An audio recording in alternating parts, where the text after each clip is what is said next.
Alors, on va maintenant, ensemble, passer sur le côté du message de la parole. C'est tout à fait important de pouvoir partager la parole du Seigneur. Mais ce matin, ça va être un tout petit peu particulier. Il y a quelques semaines de cela, avec notre cher frère Jérémie, nous avons partagé des choses que le Seigneur lui a montrées et a mis sur son cœur. Alors, on va faire un petit peu comme ils font à l'école du dimanche. C'est-à-dire expérience pratique qui montre une image, et puis après, on vous donnera une explication spirituelle de l'image. Ça vous va? Ça change un peu d'habitude, hein? Et donc on va faire 2 parties au message. Donc Jérémie, tu viens, t'installes. Et puis je vais lui laisser un petit peu expliquer. Et puis je vous donnerai l'image spirituelle, parce que lui, il a tout reçu, mais c'est peut-être un peu dur de tout expliquer. Alors, on va s'aider. Vas-y, viens jusque là. Voilà. Jusque sur la table.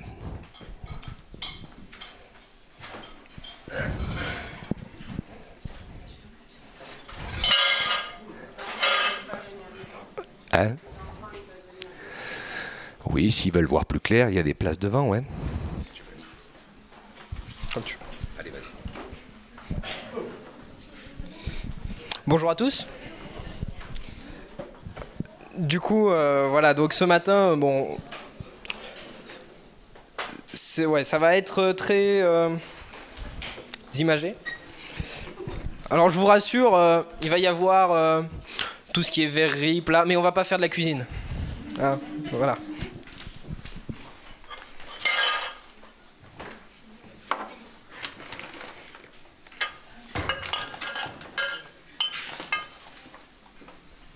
Vas-y, mets-toi en place et je te repasse le micro.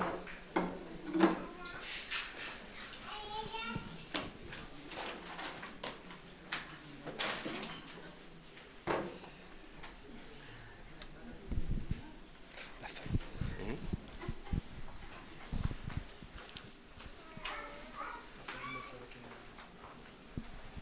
Qu'est-ce qui te manque?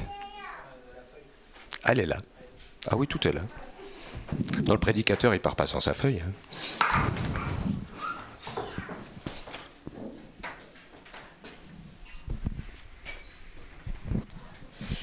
Voilà, donc on va commencer. Donc, dans la première partie, l'huile va représenter le péché que nous avons tous, premièrement, car nous sommes tous pécheurs à la base. Donc, ouais, si tu peux m'ouvrir.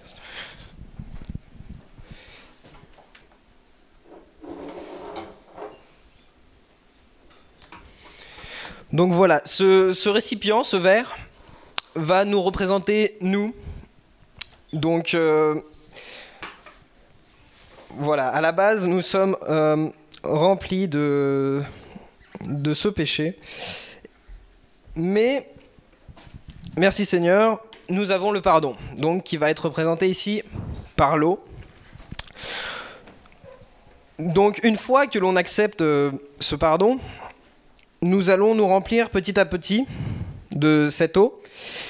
Et ce qui va se passer, c'est que plus nous allons être pardonnés et suivre une vie droite, et plus l'huile va sortir, le péché va sortir de notre corps, et il ne restera plus que l'eau, donc le pardon.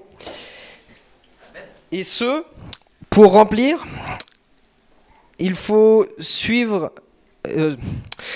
obéir à la parole de Dieu. Donc, tout d'abord, mener une vie droite, puis s'ensuit toute l'obéissance, donc le baptême qui nous est demandé aussi, une fois que nous avons directement accepté.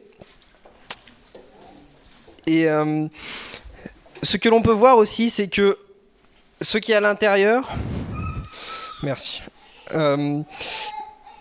il n'y a que Christ qui le voit, car il est au-dessus de nous, il voit ce que l'on contient.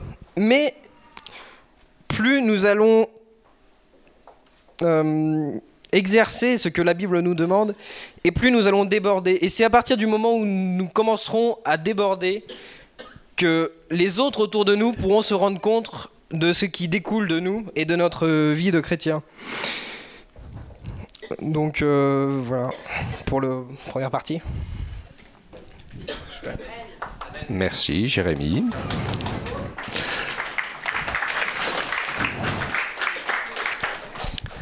Donc voilà, hein, sur cette première partie, nous voyons donc de manière assez claire et assez précise l'expérience de la conversion. Alors voilà, le péché, je disais, c'était imagé par un corps gras. Hein, voilà. Et l'action de Dieu par la parole, puisque l'Écriture nous rappelle, hein, que la parole de Dieu, cette eau qui vient et qui nous lave. Et ça, c'est vraiment super intéressant de voir cette image et de savoir que le Seigneur est celui qui peut nous permettre d'être sauvés. D'accord ?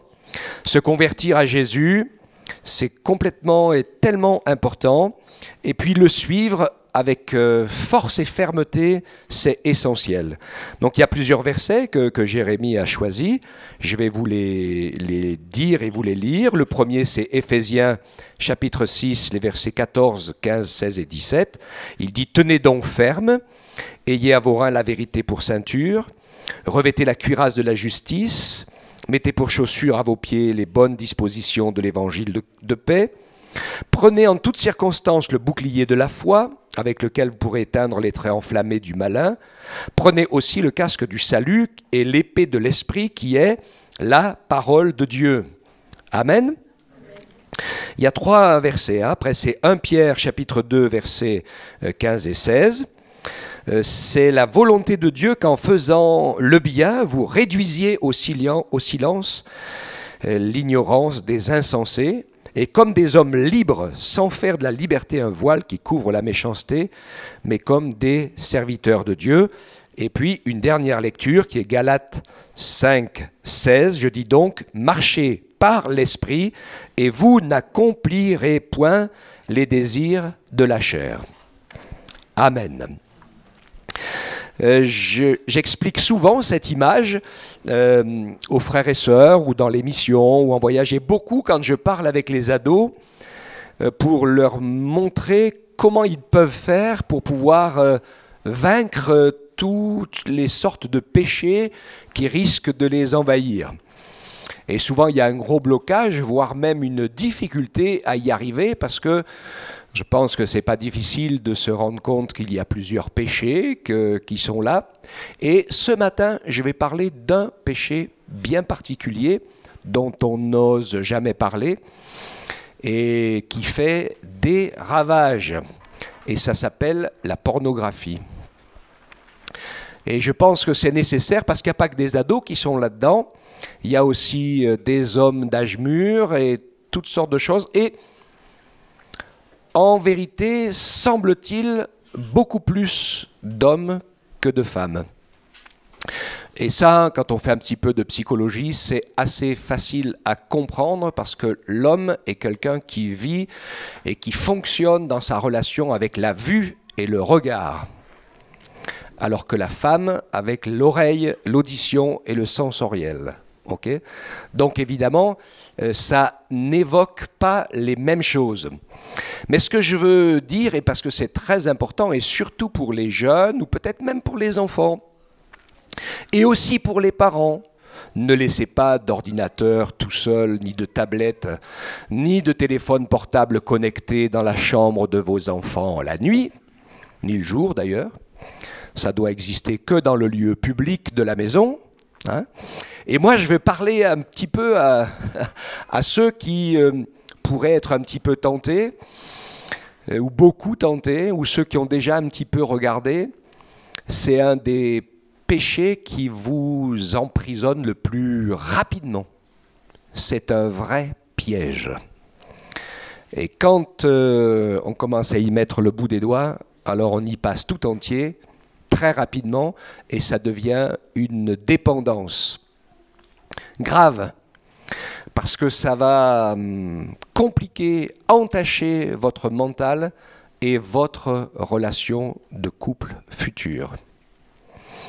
parce que il faut quand même, et c'est ce que Dieu veut, qu'on apprenne, aussi bien pour les hommes que pour les femmes d'ailleurs, c'est que avant d'être un sexe, on est une personne. D'accord ? Hein ? Et ça, c'est bien sûr fondamental. Et dans la pornographie, les êtres humains, et particulièrement la femme, se retrouvent être transformés en objets donc de convoitise ou d'accrochage qui rend aussi dépendant que l'alcool, la cigarette ou la drogue. C'est le même phénomène, puisque ça provoque une certaine décharge ou charge d'adrénaline dans l'organisme. Et en fait, ce qui se passe après, c'est que le corps s'habitue à l'adré et vous n'arrivez plus à vivre sans avoir votre petite décharge d'adrénaline journalière. Donc c'est comme de la drogue. D'accord, hein. L'effet sur le corps est physique et physiologique. Et donc c'est vraiment quelque chose de dangereux, de catastrophique. Donc si vous n'avez jamais vu, entendu parler ou quoi que ce soit, c'est bien, c'est bien. Si je suis le premier à vous en parler, eh bien n'y allez jamais. Parce que finalement, il vaut mieux vous avertir avant que ça vous arrive.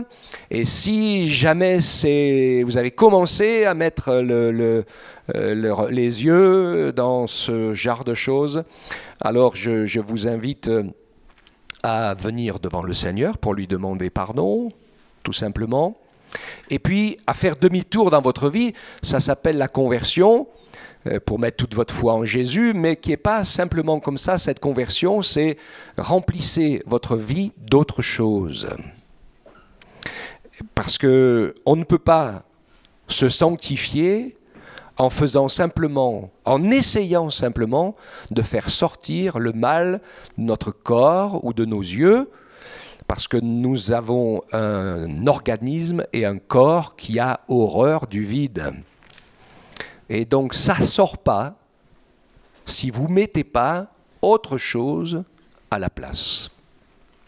Et c'est pour cela que le Seigneur nous encourage à nous attacher à la lecture de la parole, à prendre du temps pour la prière, à faire des choses pour Dieu. Et moi j'incite même les enfants, vous m'écoutez les enfants ? À pouvoir commencer à faire des choses pour le Seigneur. Qu'est-ce que vous pouvez bien faire pour le Seigneur ? Oh, vous pouvez vous faire une petite liste de tous vos amis et puis de ceux qui sont avec vous au culte des enfants pour prier pour eux. Vous pouvez, et ça je vous le conseille ardemment, avec vos parents, venir pour entretenir l'église. Vous êtes capable de faire un peu de ménage ? C'est pas très intéressant. Hein. Mais, comme je vous ai parlé, vous vous rappelez, je vous ai parlé de Samuel. Est-ce que tout le monde connaît l'histoire du prophète Samuel ? Hein ? Eh bien, ce prophète, il a commencé à servir le Seigneur tout jeune. Il était plus jeune que vous tous ici. Et il a commencé à servir le Seigneur par les seules choses qu'il pouvait un petit peu faire, qui en fait étaient un peu les plus dures à faire. C'était porter de l'eau, ranger, nettoyer, fermer, ouvrir les portes du temple. Elles étaient immenses. Hein, donc c'était pas de tout repos. Hein. Mais il savait que il était consacré pour servir le Seigneur et Dieu vous a donné la vie aussi, votre vie pour le servir. Et si vous êtes fidèle dans les petites choses, en le servant de manière concrète, par les choses que vous êtes capable de faire et de comprendre, eh bien le Seigneur vous montrera autre chose de mieux, autre chose de mieux, autre chose de mieux. Est-ce que vous m'avez compris les jeunes et les enfants ? Si on ne commence pas par le début, hein, eh bien, on ne va pas y arriver. Vous n'allez pas devenir un constructeur de maison ou un architecte de toiture sans avoir commencé à poser quelques briques. Ou à planter quelques clous dans un morceau de bois. Il y a un début à tout. D'accord ? Tu sais planter les clous dans le bois, oui. Oui, un peu. Au début, on tape un peu sur les doigts. Fais attention. Mon père, il me disait quand j'étais petit, si tu n'arrives pas à taper sur le clou avec un marteau, prenons une poêle. C'est quand même bien plus gros. Bon, ça c'est une petite histoire d'humour. Hein? Ok. Donc, la conversion, le demi-tour dans la vie, ce qu'on a vu ici, eh bien c'est... Le péché va sortir à partir du moment où vous êtes rempli de la parole, de l'esprit, de la prière, du service de Dieu, des choses pratiques, concrètes. Pas simplement, oui, je crois en Dieu comme ça, une fois de temps en temps, j'y pense. Ça, c'est pas suffisant, ça. Il faut se mettre au boulot. Peut-être que vous pouvez faire quelque chose à la maison aussi, c'est aussi servir le Seigneur. Si vous faites la cuisine, le ménage, que vous aidez, que vous rangez votre chambre, ça fait partie du service de Dieu, puisque vous servez et vous faites quelque chose pour l'autre, vos parents, vos frères et vos sœurs. Tout ce que vous faites qui n'est pas pour vous personnellement, quoi que ce soit, même si ça paraît très très simple et très banal, c'est pour Dieu que vous le faites. Jésus a dit un jour à quelqu'un, si tu donnes un verre d'eau à quelqu'un qui a soif, qui est mon disciple, c'est comme si tu me donnais un verre d'eau à moi.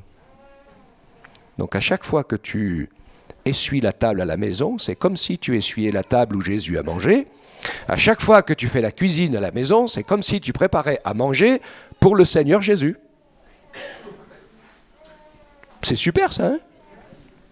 Ça vous va les jeunes là? Ouais?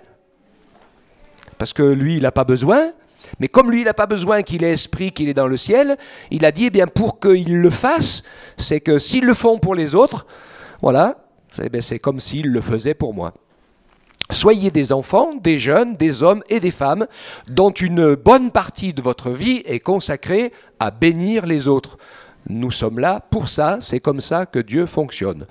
Et si vous vous occupez que de vous-même et qu'on s'occupe de vous et qu'on vous donne ce que vous avez envie, tout ce que vous voulez, vous serez jamais vraiment heureux. Parce qu'on a beau vous remplir de bonbons, de films, de tout ce que vous voulez, vous ne serez jamais rempli. Puis au passage, ça vous fera du mal. Ok ? Donc le Seigneur nous aide et vous aide à marcher selon sa parole, selon son esprit. Nous avons, j'ai tellement de choses à apprendre que ça mérite de prendre du temps pour lire la parole. Alors, nous avons tous des âges différents, mais je parle des plus petits aux plus grands et je vais vous dire un conseil que je donne à tous, parce que beaucoup de gens me disent, il y a des choses dans la Bible que je ne comprends pas. Il y a des choses que tu ne comprends pas ? Ça arrive, hein. Il y a des choses qu'on ne comprend pas. Alors je vais vous dire, le Seigneur nous a dit que sa parole est vivante, sa parole elle est conduite par le Saint-Esprit, et ce que Dieu veut, c'est que tu apprennes à mettre en pratique ce que tu as compris. Je suis sûr qu'il y a 2-3 petites choses que tu as compris. À partir du moment où tu mets en pratique ce que tu as compris, le Saint-Esprit va te montrer autre chose que tu ne comprenais pas, pour que tu le mettes en pratique. Puis il y a plein de gens, ils comprennent tout, semble-t-il, dans la Bible, mais ils ne sont même pas sauvés et ils ne connaissent même pas le Seigneur. Donc en fait, ils n'ont rien compris. Ok ? Alors, tout ce que tu as compris, pratique-le, et le Seigneur va te faire grandir et t'éclairer encore plus. Voilà donc pour l'importance de donner sa vie tout entière à Jésus. Au début, des fois, c'est pas évident, mais ce mot, hein, conversion, ça veut dire faire demi-tour. Donc, vous avez vu, hein, ça remplit, ça remplit, ça remplit, et au fur et à mesure que ça remplit, eh ben, le péché s'en va. Et après, on devient débordant. Alors, quel type de chrétien vous voulez être? Débordant ou absorbant? Je vous l'ai déjà dit, hein. Il y a beaucoup de chrétiens absorbants dans la prière. Seigneur, donne, j'ai besoin, je suis ceci, fais-moi cela, fais ceci, fais cela. C'est toujours une liste de commandes. Hein. Et puis, par contre, les chrétiens débordants, c'est ceux qui prennent cette parole, qui s'en remplissent. Et Jésus dit, celui qui boit de l'eau que je lui donnerai, cette eau deviendra en lui une source qui jaillit jusque dans la vie éternelle. Ça, c'est les chrétiens débordants. Alléluia. Hein. Que le Seigneur te bénisse et te fasse grâce. On passe à la deuxième étape. Allez, deuxième étape, suite logique.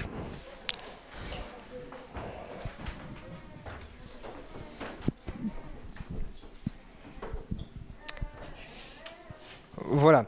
Donc, ensuite, quelque chose d'important qui peut aller à la suite de cette étape. Peut-être tu te dis, oui, mais moi, je sais pas, je manque, j'ai pas la même saveur, ma vie est pas très colorée.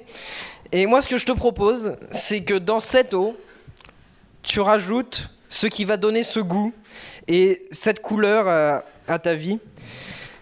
Donc ici, j'ai décidé de le représenter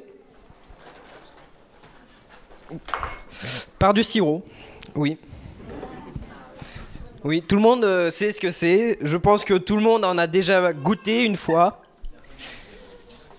Et je pense que si on vous propose un verre d'eau ou un verre d'eau avec du sirop, il y a des chances que vous préfériez celui avec le sirop.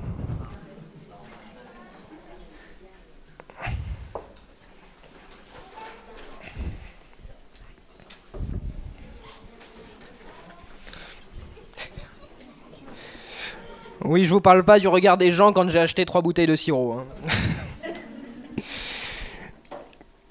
Donc, voilà. Donc, une fois que tu es rempli d'eau,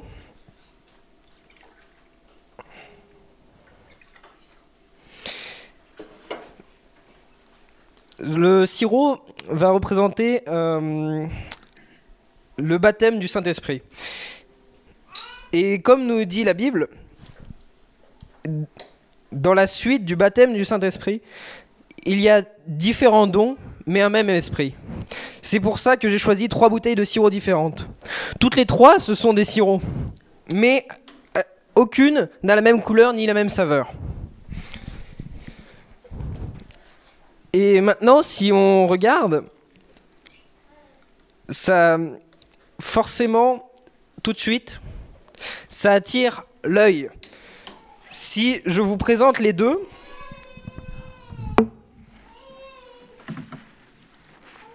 laquelle allez-vous regarder? Celle-ci, elle est quand même beaucoup plus jolie.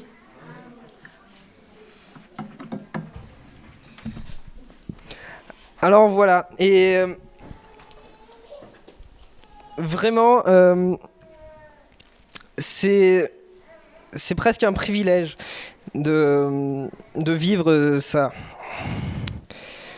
Mais ce qu'il vous faut savoir, c'est que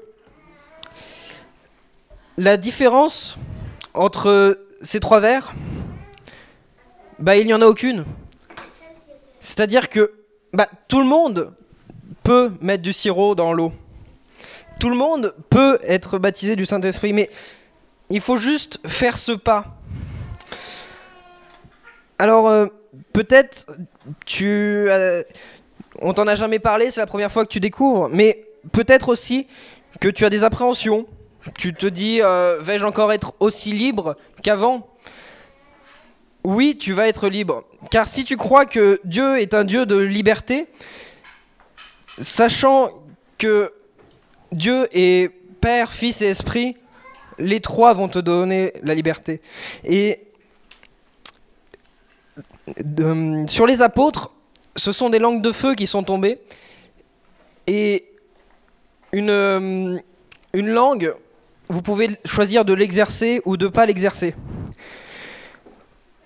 Ce n'est pas comme quelqu'un qui va être possédé par un mauvais esprit, où là, une partie de lui-même va être emprisonnée.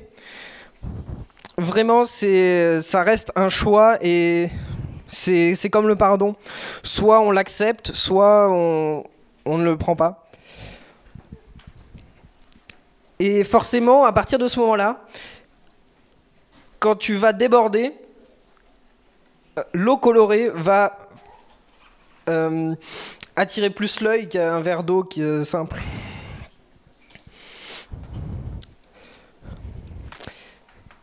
Mais parfois aussi, alors là je parle à ceux qui ont peut-être déjà fait toute cette démarche. Peut-être ça fait longtemps que tu peux me dire ouais mais moi ça fait... T'étais même pas né alors que j'étais déjà à ce stade-là. Oui mais peut-être tu as besoin d'être renouvelé aussi aujourd'hui ce matin. Parce que peut-être que le sirop il s'est tassé au fond du verre et tu n'es plus comme avant. Comme le chant de ce matin, une biche qui soupire après toi. Faut retrouver comme au début, retrouver ouais, cet état de débordé. Voilà. Merci.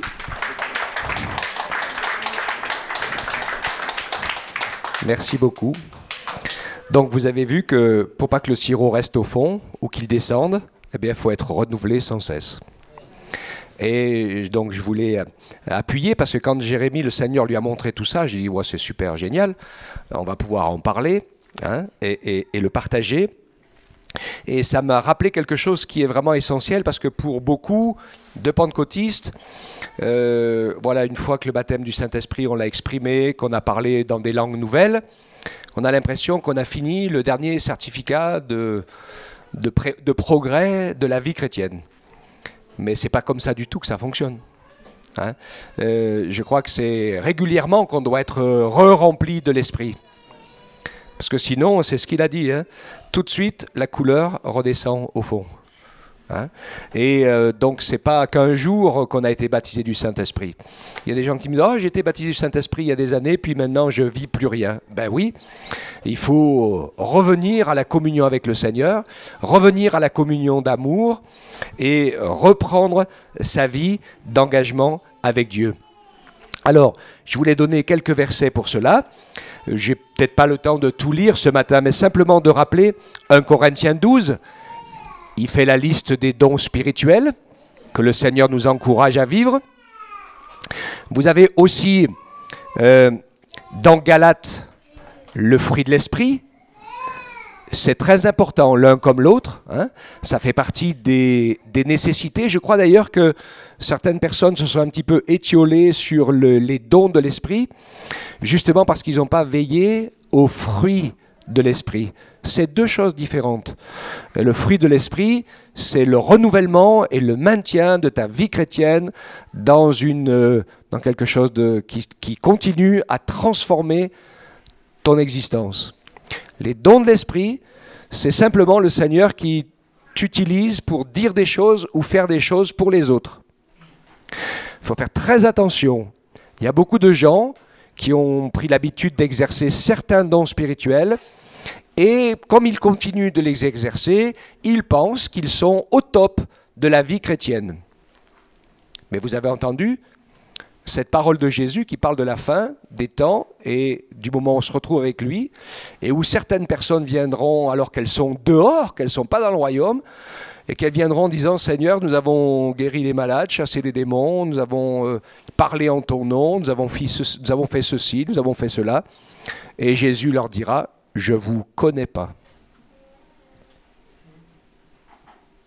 Parce qu'on peut exercer les dons de l'esprit assez facilement, c'est qu'une question de foi.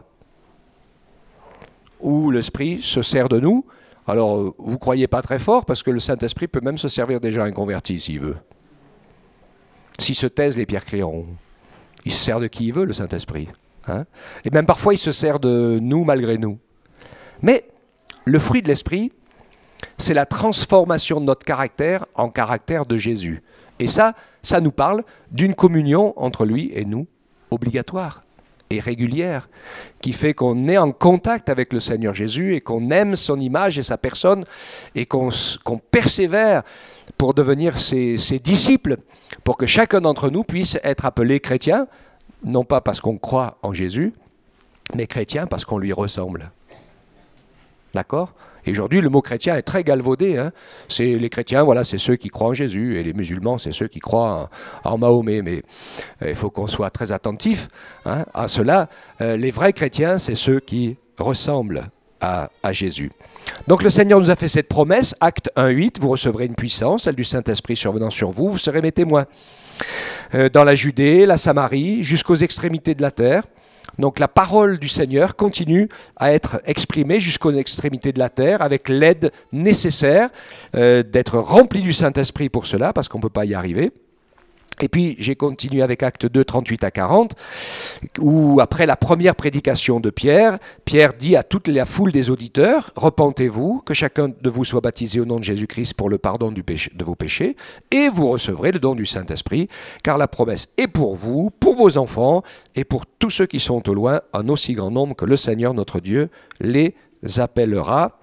Amen. » Nous avons donc cette invitation à pouvoir ainsi le servir. Et je terminerai avec un dernier texte de l'Écriture qui est Éphésiens 5, 18 à 21, qui nous rappelle quelque chose d'important. Et par rapport à ce que j'ai dit ce matin, ne vous enivrez pas de vin ou d'autres choses.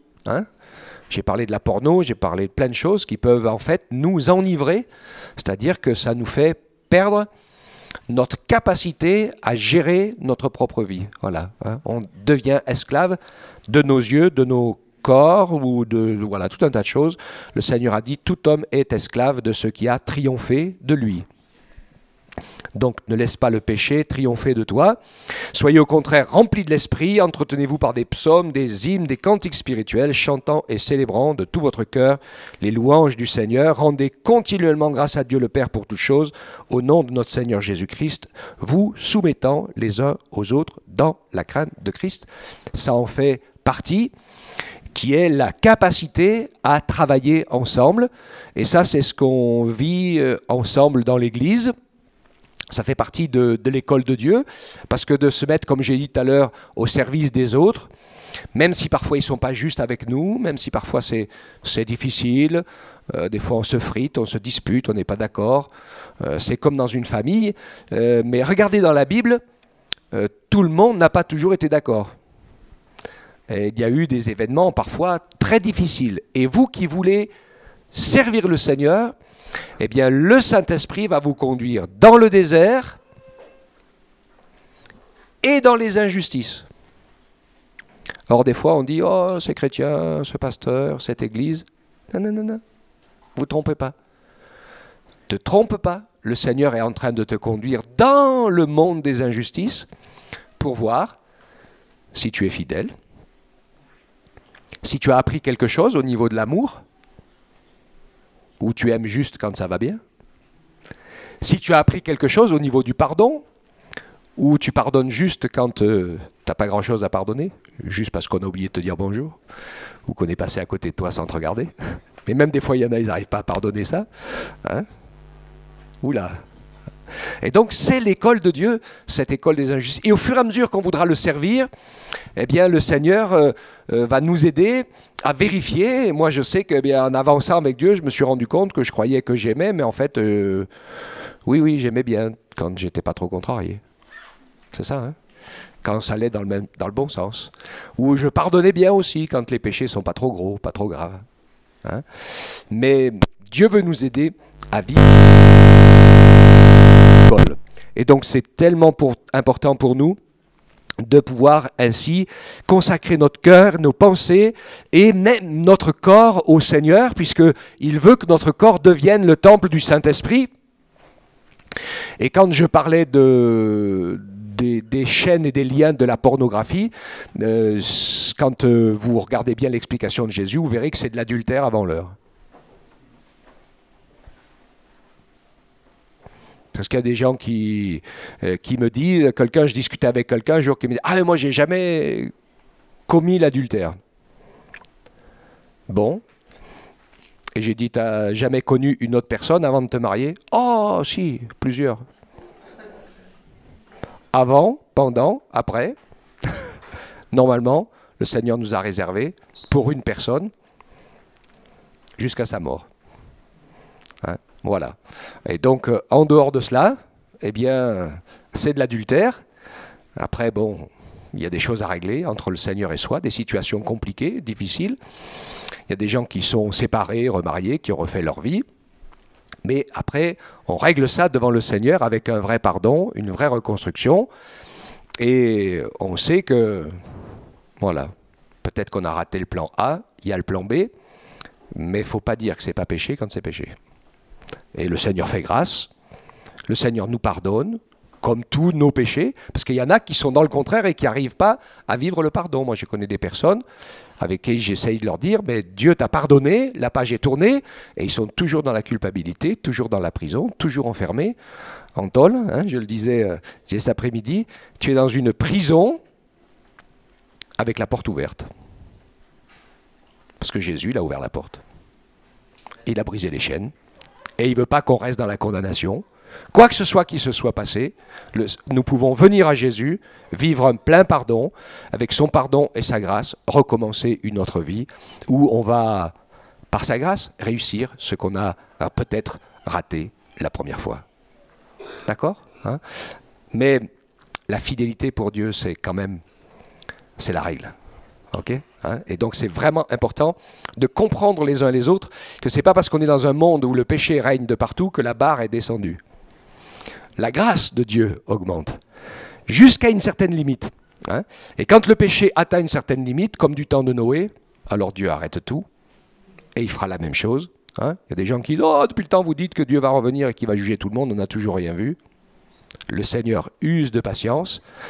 Tant que c'est la limite, tant qu'il peut encore avoir des gens qui se repentent et qui sont sauvés, et quand cette phase-là sera atteinte, le Seigneur arrête tout et il revient.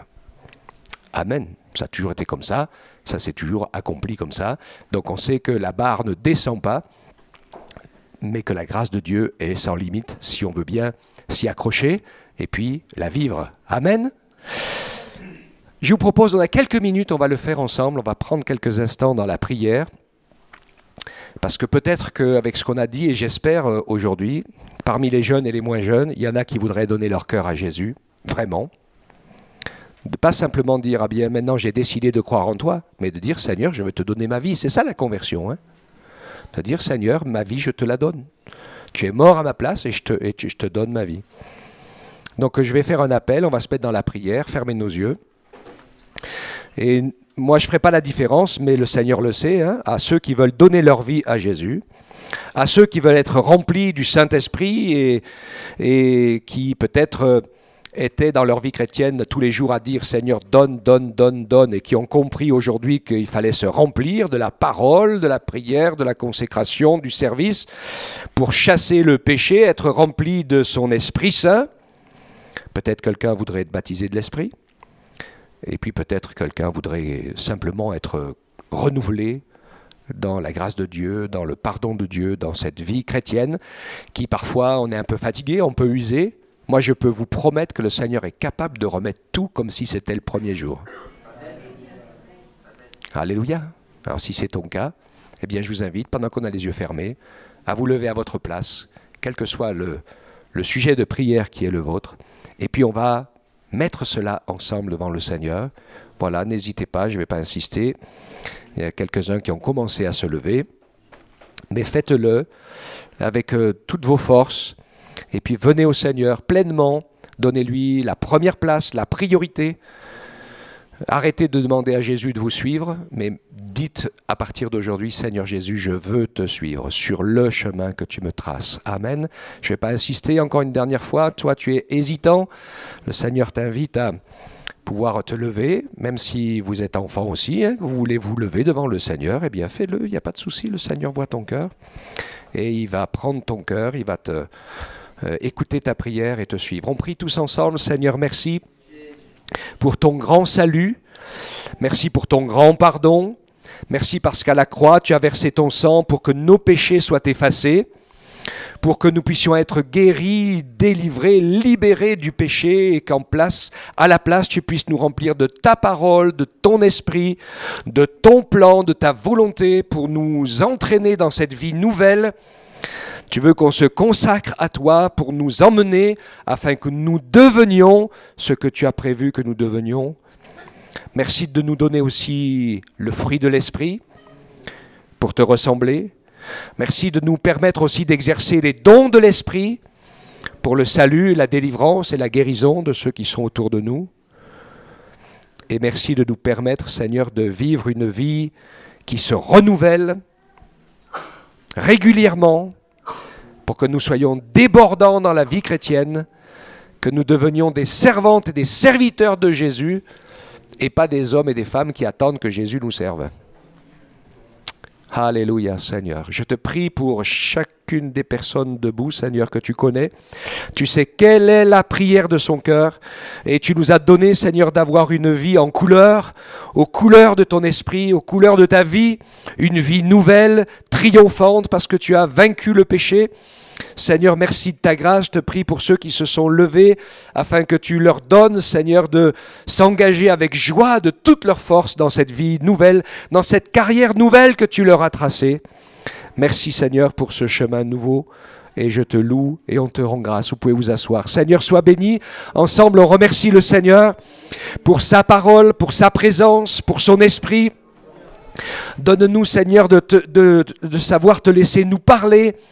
Quand tu nous dis des choses simples qu'on a compris, apprends-nous à les mettre en pratique, Seigneur, pour que ce ne soit pas seulement dans notre tête que nous ayons compris, mais que nous puissions vivre ta parole avec notre cœur, avec notre âme, comme toi tu le veux, Seigneur.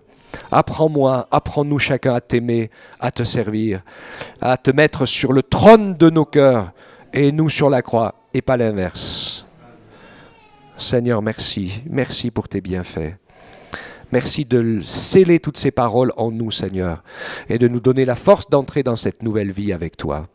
Sois béni, Père, au nom de Jésus, notre Sauveur. Amen.